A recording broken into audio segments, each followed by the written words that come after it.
Nagmamano doon. Yan po. Magandang hapon po sa inyong lahat. Magandang hapon po. Tayo po ay magsisimula na po ng ating pagdiriwang ng pagbabasbas ng simbahan. Sa ngalan ng Ama at ng Anak at ng Espiritu Santo. Amen. Ang pagpapala at kapayapaan ng Ama at ng Panginoong Jesucristo naway sumainyong lahat. At sumayin. Mga kapatid kay Kristo, sa pagbabasbas ng simbahang ito, hilingin natin sa Diyos na makapangyarihan sa lahat na tulungan tayong maging tapat na miyembro ng simbahan at laging bukas ang puso at isipan sa kanyang banal na Espiritu.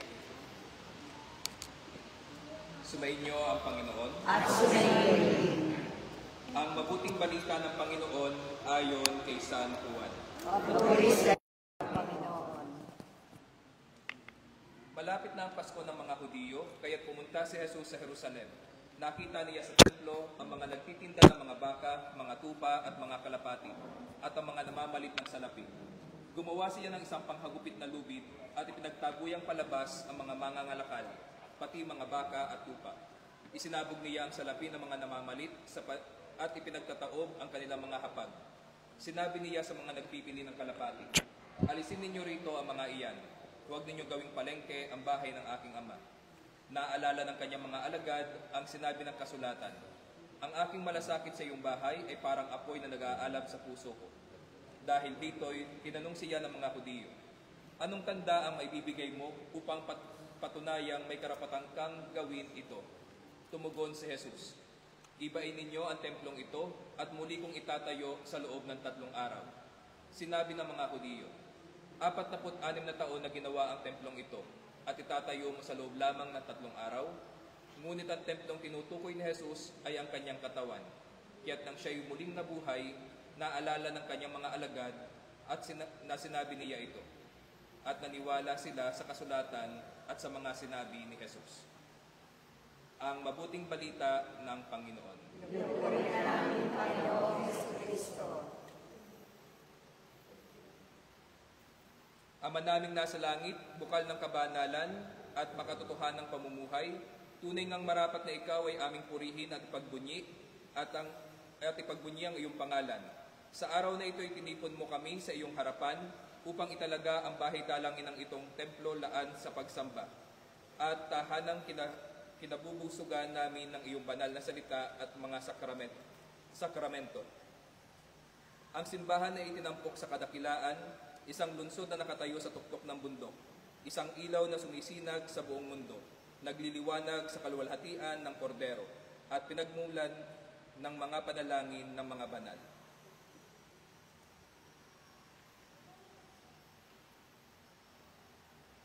Ama, ipadala mo ang iyong Espiritu Santo upang pakabanalin ang bahay dalangin ng ito.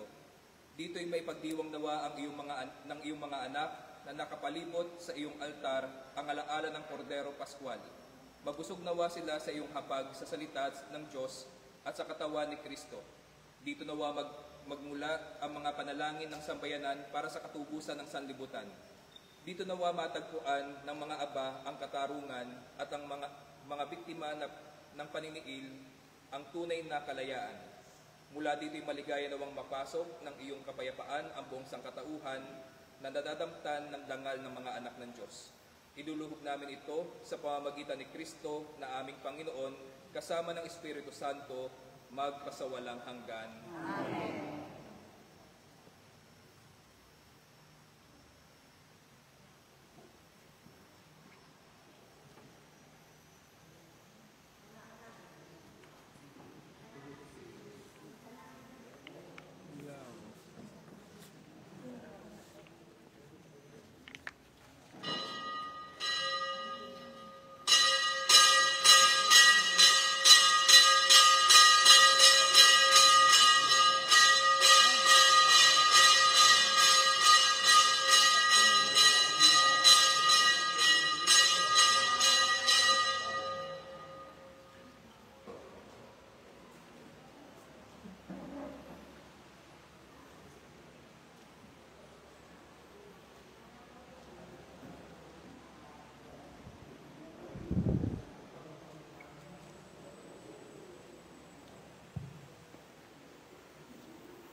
iyo ng makapangyarihang Diyos, Ama, Anak, at Espiritu Santo. Amen.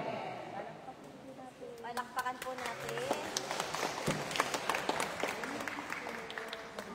Salamat po, Father. Thank you so much po. May picture naman tayo. Picture daw po. Picture daw po kayo. Doon po tayo sa harapan. Picture.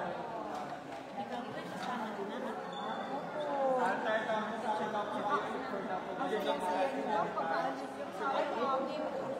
Puno-puno po schedule po kahapon.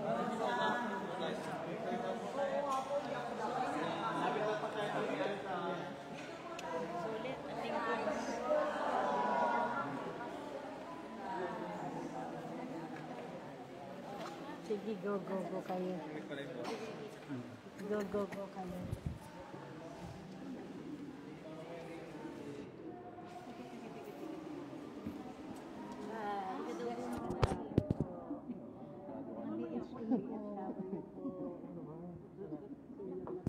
Adok.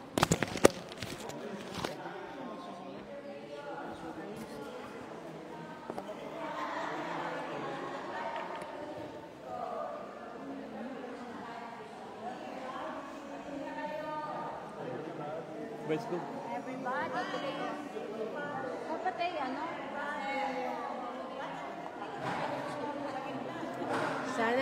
Sana dala.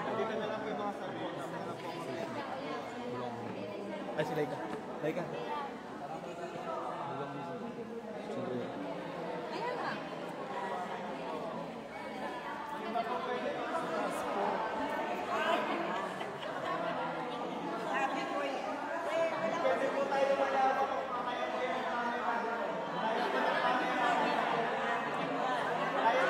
Ayan na. Pwede. Sige.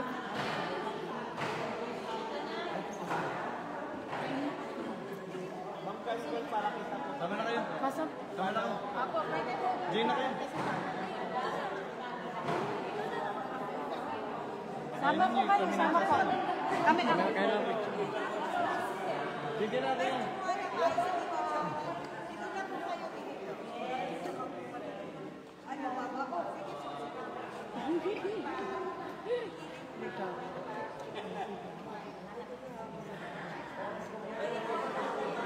Ikaw, Eugene, join. Sige na, pagawad.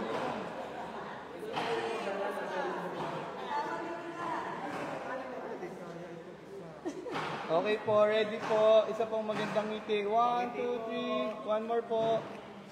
Magtatang sa pabatan. Isa pong thumbs up. 1, 2, 3.